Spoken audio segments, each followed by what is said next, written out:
این پاتون آوردین جلو نذاشتیم من ازشون عکس بگیرم. گرفتم ازشون ولی پاتون رو خیلی آوردین جلو دیگه دوربین پای من کو اونوری گرفتم دیگه دستم خورده تکون خورد.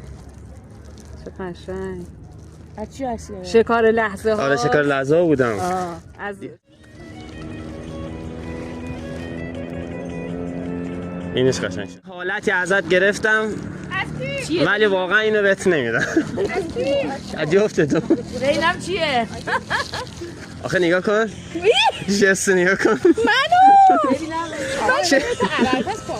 ما چه کاری کنه؟ قشنگه چرا نمیگی نه؟ ولی این خوده جنسش قشنگ شد. یه خب اینجوری شد. استینش که هجه کنه. خدا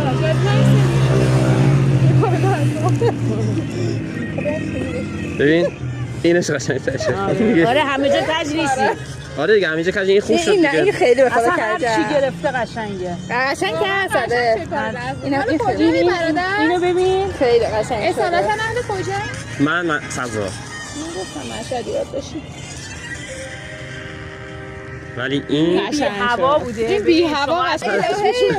خونسردی تو حفظ کن. اول ببین آره خبره بعد. آره اصلا اومد جلوی من یه فاصله گرفتم. آخه گفتم اگه چیزی آره خب آره اصولی. من تو سمنان واقعا ندیده بودم و نه. ما هم داریم اصلا با بچه‌ها همینو جا میندازیم. آره من خواهش کردم اول اومدم گفتم که ببین این پاتون یه خورده چیز بود. سلامت باشین. خواهش می‌کنم. فایزتون سلامت باشین. خدا نگهدارتون. آره اینه که رفتم مثلا جایی آره. سلامت باشین.